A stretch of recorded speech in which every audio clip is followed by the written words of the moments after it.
to today's interview, I've actually brought back Frank Clark, Mr. Orange. Frank, welcome. Thanks, Heather. How are you? Good. Give the listeners a little background who may not be familiar with you. What do you do and where do you live? Okay, well, I hail from Tampa, Florida right now. Born and raised in Boston and lived in California for about 15 years, but I love it here in the South. I'm a serial entrepreneur. I've owned six different companies, all in the electronic space. I buy and sell capital equipment. I've helped companies start up. Pretty much there isn't an electronics company that you can think of that I probably haven't helped outfit their factories or in some form or fashion. And I've always been a coach. And most recently, in the last 3 years, I started the Orange Crushing It movement. I have a podcast called Orange Crushing It, and it's all about high drive individuals that love to be successful and love to challenge themselves and are adrenaline junkies and love to get the most out of life. And also understand that contribution is the way to get things done. And the more you give, the more you get.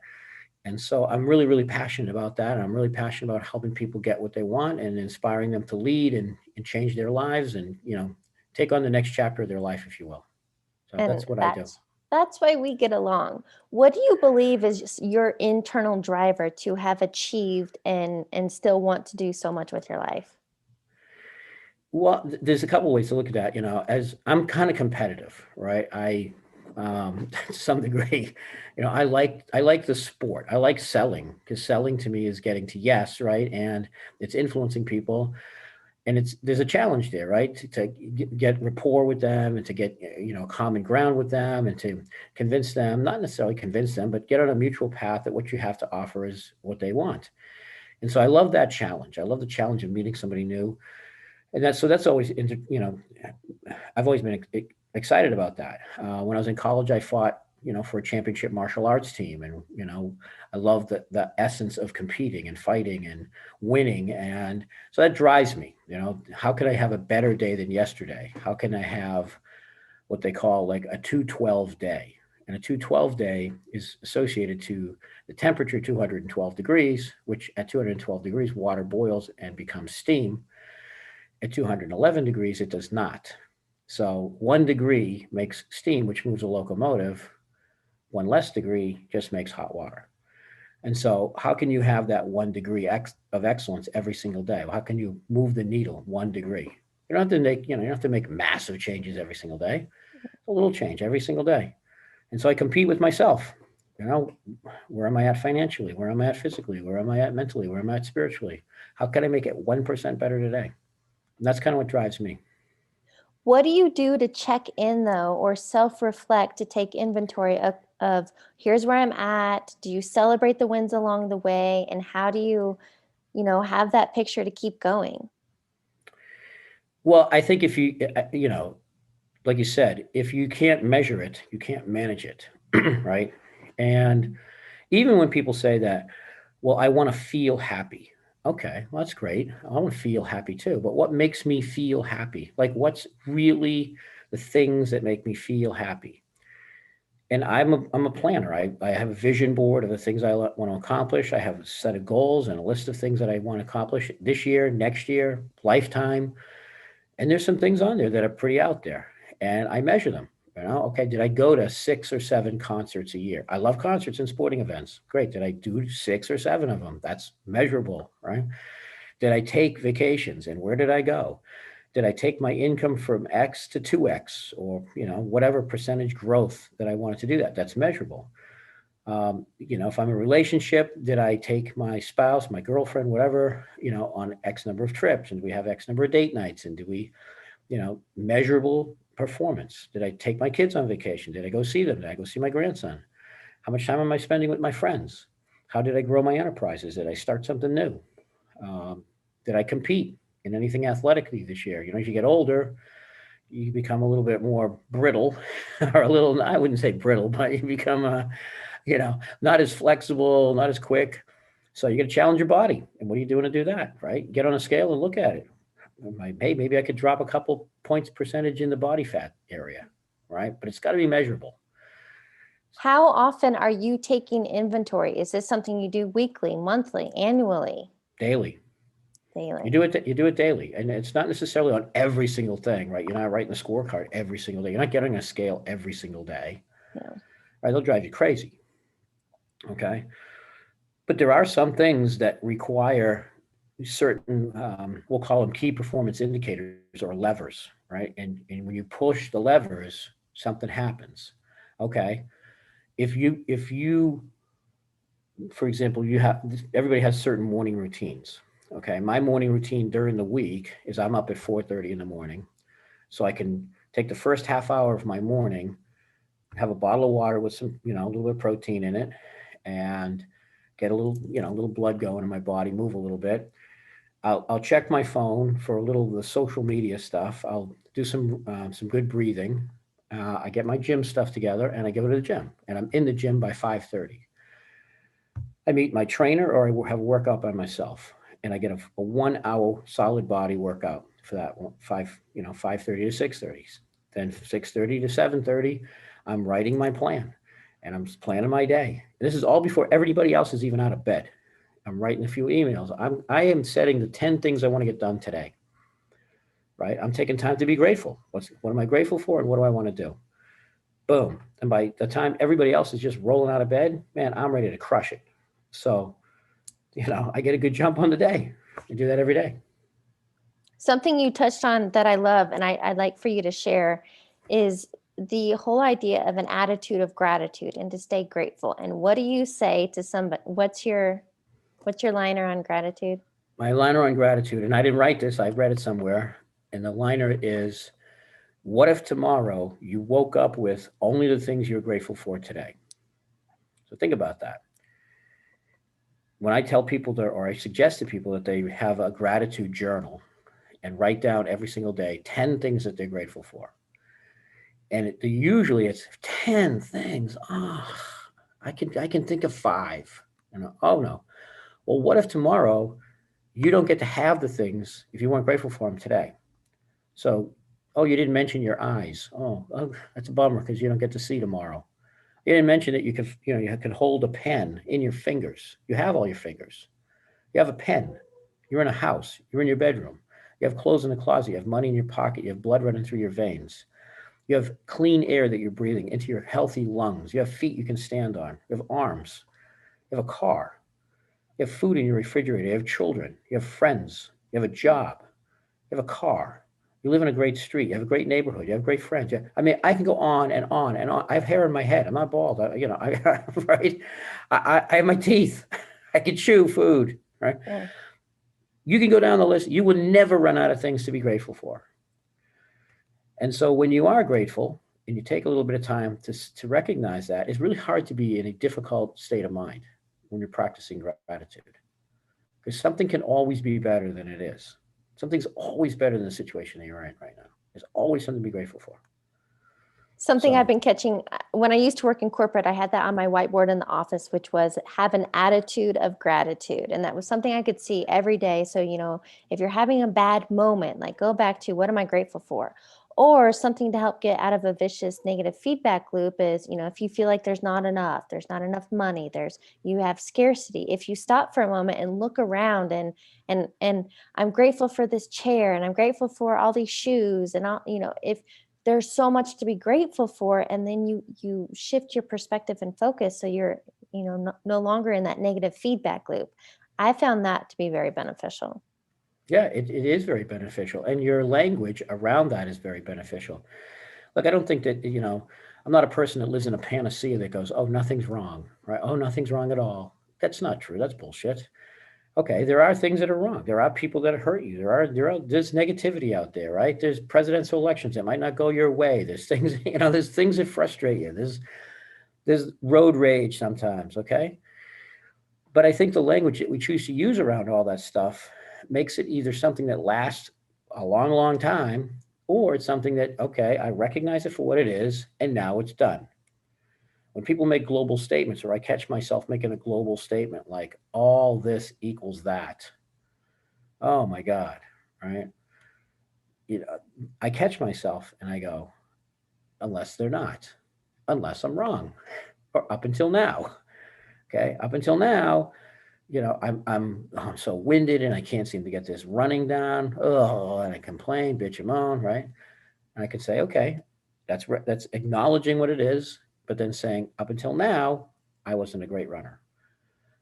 Or I'm over 60, so anybody over 60 can't do blah blah blah blah unless I'm wrong. Okay, so I acknowledge the bullshit. I acknowledge the negativity. I don't invalidate it, but I put a deadline on it, which is now. So, how have you been able to step into a mental space of acknowledging and being aware of your thoughts and, like, as you said, give it a deadline? Or something you shared with me is the stories we have in our head and experiences that we attach meaning to, saying a statement that's not true. How did you come to that point? Well, you're a student of the people you hang out with, right? You're the average. I think it was Jim Rohn or Wayne Dyer that said you are the average of the five people you spend the most time with, right? I like to spend time with stimulating individuals. I've done a lot of personal development. That's how I met you, Heather. We're students of Tony Robbins. I like being around that energy. I like being around people that aspire to want to learn that energy. Mhm. So when you're around that kind of positivity and that kind of understanding how to manage your mind, your language, your focus, your physiology, you put it into practice and it becomes part of your daily routine. So when you see something coming up, right, you're a little, okay, I see this problem coming up. I don't necessarily look at problems all the time as, oh my God, this is going to be earth shattering. This is it. This is done. I look at it for what it is, not what it isn't. All right. And let's deal with what is. Let's not deal with the mind screw up or, this is what it is. Okay. This is okay. This, you just lost 100 grand. Okay. That's the fact. But you didn't lose 100 grand. Oh, and you're a loser. Oh, and you'll never amount to anything. Oh, you're going to be, you'll never eat again for the rest of your life. No, no, no. What's real is you lost 100 grand. Okay. And that sucks. All right. Okay. So now what do we do to fix that? We may have to call some creditors. We may have to, be proactive for something. We may have to cut our budget somehow. We may have to, be innovative and find another way to make that money back. We might have to get resourceful. These are all actionable types of things to do. But I always look at things for what they are. Even divorce. I mean, I got divorced 2.5 years ago from a woman I was almost married to for 20 years. I was blown away. Okay. Blown away. But when it happened, you deal with what is. After the crying and the begging and all that didn't work, it's like, okay, this is what it is. She's all done, dude. She's done. Okay, so let's fix our life. Let's pack up your shit and drive it all the way to Florida and give up half your stuff and do all this and work out the financial situations and kids and families and friends and all of that, right? Let's just manage it. And then let's get on with our life. Okay, getting on with your life means replacing all the income again, replacing some of the friends, getting into a new relationship, being okay with that, fixing your body, doing all the things you need to do, right? And that's the way I look at things. Is I'm not going to ignore and be naive and stupid to think that there aren't problems, but I'm just not going to stay there that long. I'll give them a little time to, okay, process it. Then I'm done. Let's go. Let's go have some fun. On that note, I actually, this was my takeaway when I did ayahuasca earlier this year. And the message I got through the whole experience was that all suffering is self-imposed. So what you shared there is we all have life transitions, whether it's the end of a job, maybe going bankrupt, losing your money, relationships, your health, whatever it may be. We all have times of transition and pivoting. So how do you get into the right headspace of you had this vision, you thought this was how your life was going to unfold and go, and then you had this abrupt, oh shit, my vision just is crumbling. A lot of people are going to stay stuck in that for maybe years to come, right? Yeah. Or feel it and move through it. So how would you give advice to somebody of pivoting and coming up with a new plan and focusing on the controllables? Well, there's one truism, okay, for everybody that's on this planet, and that is that we've survived 100% of our shittiest days. Okay, no matter how horrible a day is, we're still here. We're survivors, right? We're on the other side of it. Okay, we have our life. And some people might look at it and go, that's not necessarily surviving. I hate being on this planet. I have a miserable life. Yes, and you have life. Okay, that's a beautiful, amazing thing. And with life, you have choices, and with choices, you can make things different. Okay, and yes, I'm for some that might sound very trivial. It might sound very, oh, it's so easy. You make it sound so easy. And you want to know the truth of it is kind of easy. That's the thing about it.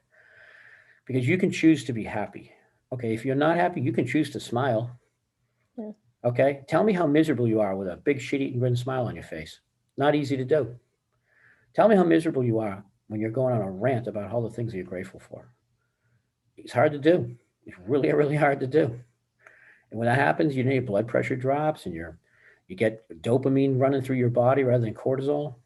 And those are feel good, receptors in your body start firing. You can sit down and be miserable all day. You can lay in bed and be miserable all day, or you can go walk on a trail in a beautiful day. Walk outside.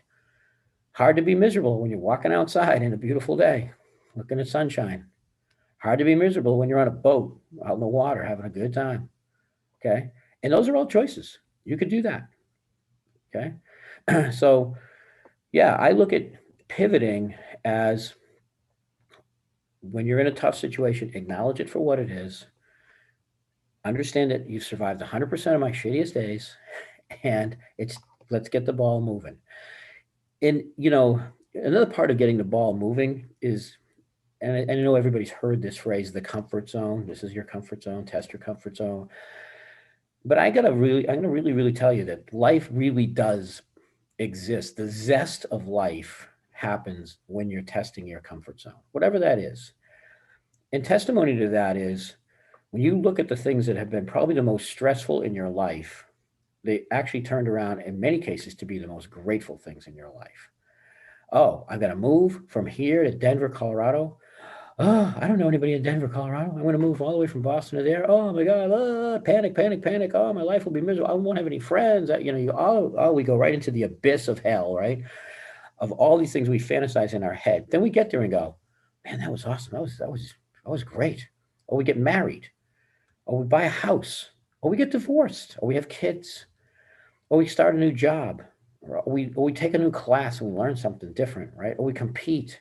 All of these things, at some level, for many of us, we're like, holy shit, holy shit, holy shit, freaking out. I'm not going to do. I start a company, right? I'm not going to do it. Oh my God, it's crazy, crazy. Then you do it, and it's like, well, that wasn't so bad. And you're on the other side of it, and you go, man, that was fun. Oh my God, that was fun. Jump out of an airplane, take a roller coaster ride, right? Go whitewater rafting, whatever. Get on a plane and go to Italy on a spontaneous second, just a minute's notice, right? Do it. And then look at it the other side of it and go, wow, that was, A, it was easier than I thought it was going to be. And B, it was probably one of the most rewarding memories of my life. Why do you So believe you have such a zest for life? Because that's what it sounds like, right? You're living life to the fullest. I have a zest for life um, because I remember, my Nana was an orphan.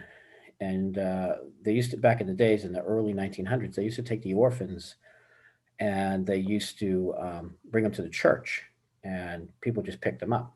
So they didn't even really know who their real parents were. And so my Nana was an orphan, and they picked her up. And so, she had a tough life growing up, and she raised four kids, and my dad being one of them.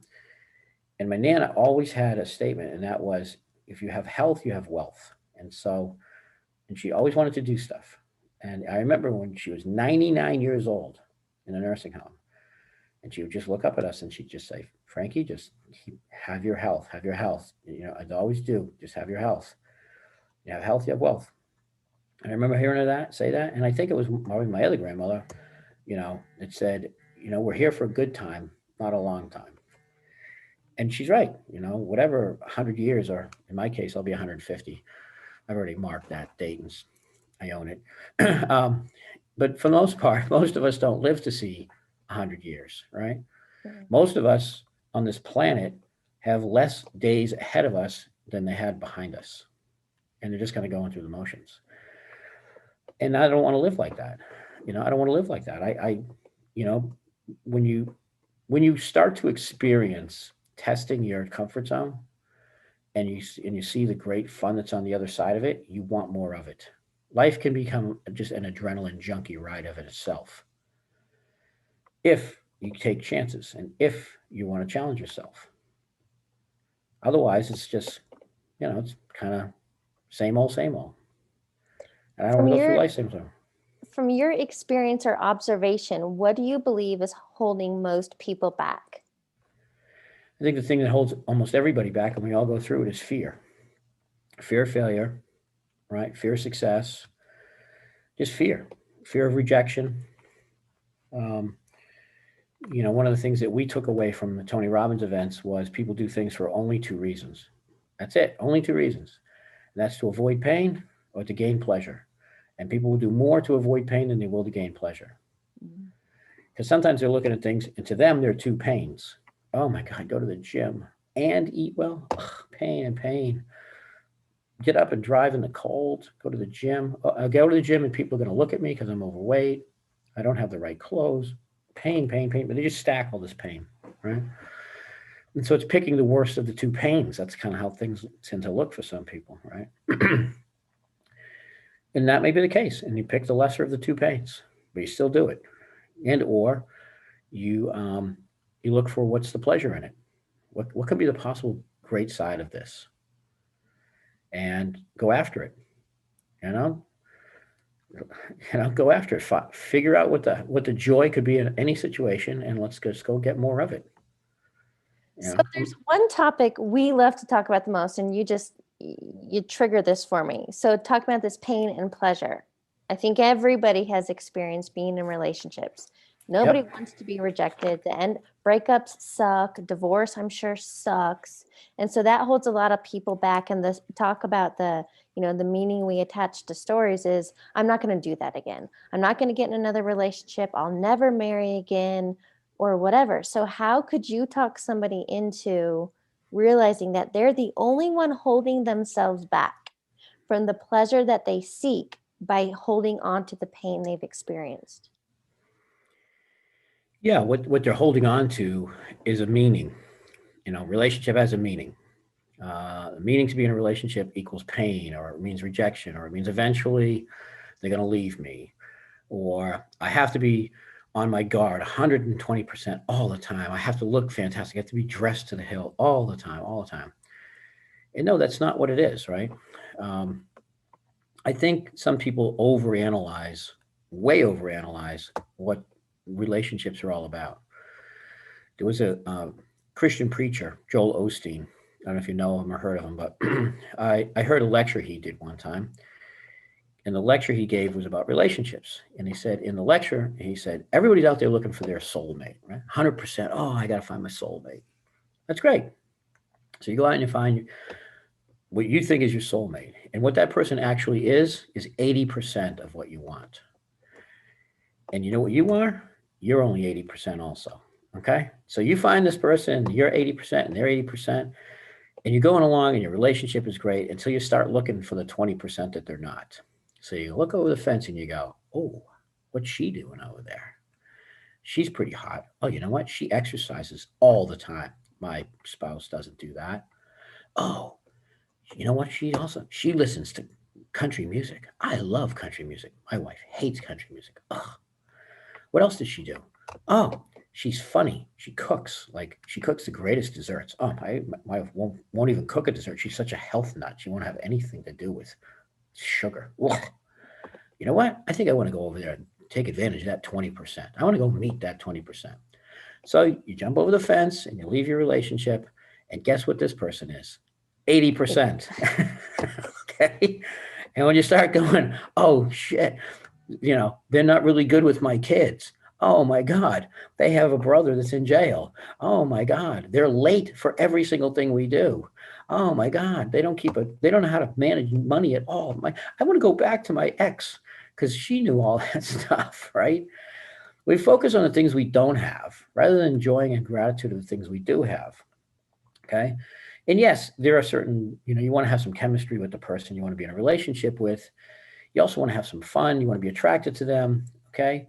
And then lighten up. All right. I'm not saying settle, but I'm also not settle at all. Okay. But there are some core values that are important to people. Understand what the core values are of somebody that you want to be in a relationship with, and make sure you're on the same page with that. Okay, we will or won't have kids. We will, or some people are very political. You are this way or you're not that way. Okay, some don't care. Doesn't not a big driver for them. Okay, we can't live in this part of the world. Okay, we're gonna live. Okay, I can't be more than 50 miles from my parents or whatever. Right, whatever your core has to be. This is how we're going to be fiscally responsible. All right, we're not going to have debt or whatever it is you guys are core on. Okay, that's your core.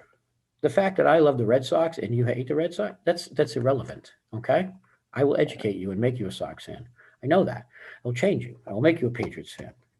Never, no chance in hell. But you're right. On that point, like if you have a core foundation, the rest is just details.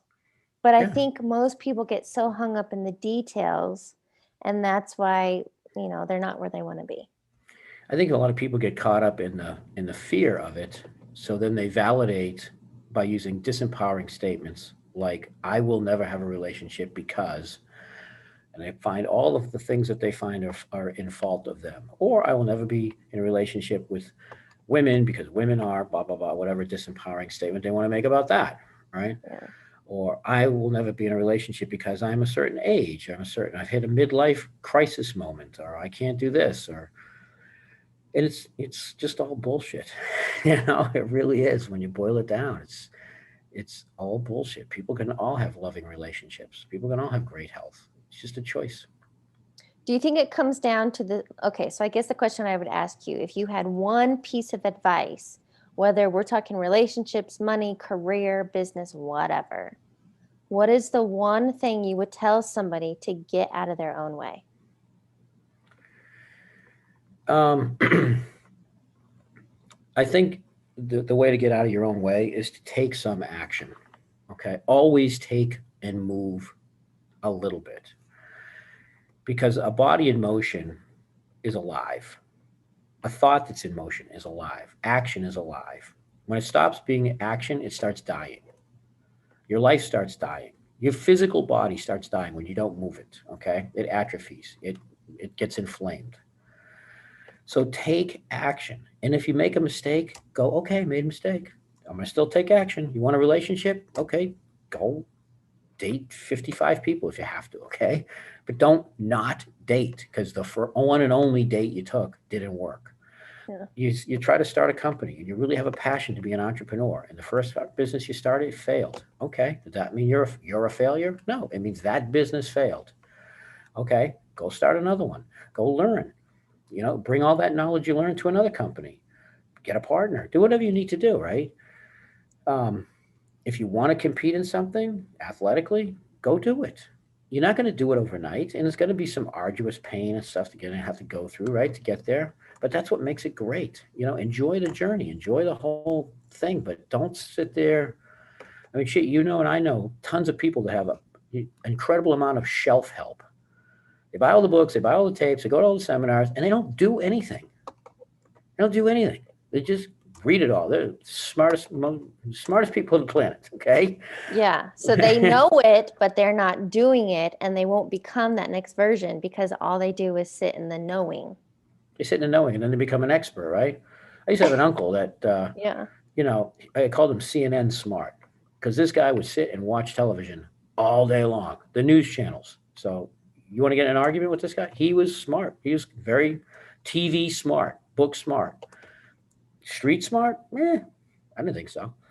But, you know, he could argue a point. And that's what he wanted to do. He just wanted to make you feel feeble and not as intelligent as him. So he engage you in all whatever argument you wanted, whatever political thing. I had another family member that used to do that too. Just love to argue. Like, okay, how about let's just do? Instead of arguing, why don't we just go do something? Yeah. Why don't we go learn how to ski? Why don't we go jump out of a plane? Why don't we go race cars? I don't know. Let's go do something, right? Yeah. I'm on board. Well, then, question for you from our conversation today: what is one key takeaway you want listeners to get? Besides continuing to listen to your podcast, because I thought that was the obvious, Well right? played. Well, um, the one key takeaway uh, is I guess I want to say be grateful, because that really just seems to be top of mind for me. and take action. Be accountable. Be accountable. Be accountable to yourself. Be integrous. And what integrous means is do what you do. Do what you say you're going to do. Follow through. If you say you're going to do something, do it. Okay? Because we do what we do and we don't do what we don't do. There's not 99% integrous. You're either 100% on or you're 100% off. Okay? So be integrous. Follow through what you say you're going to do for yourself and for others. Be grateful for what you have in your life. And of course, listen to the Heather Hakes podcast. Love that, Frank.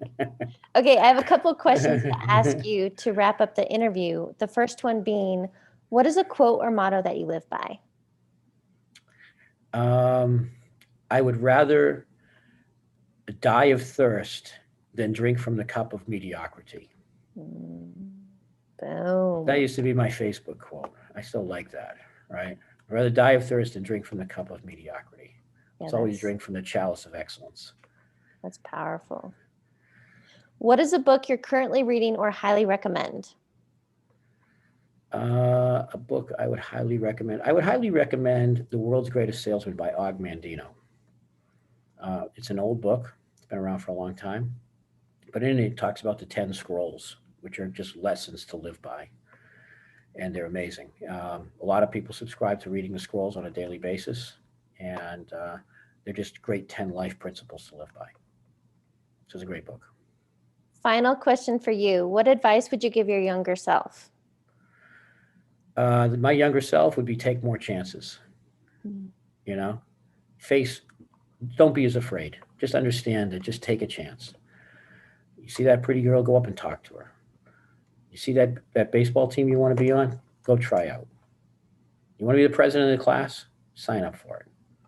Okay. You want something cool, ask for it. Wayne Gretzky said you miss 100% of the shots you never take. Take more shots. And I'll say that to anybody. Just take more chances. Do more. Love that. Frank, thank you so much for joining me today. Thanks, Heather. It's been my pleasure. It's great reconnecting with you. It's been a while. And you are always and always have been just a beautiful, radiant soul, beautiful smile, great energy, a person that, it's an honor to be around. It's an honor to call you my friend. And it's really a pleasure to know you because you're always in a great mood and you're always pushing yourself and you're always trying to have better. You're always learning and you're always applying it. So it's nice to know you.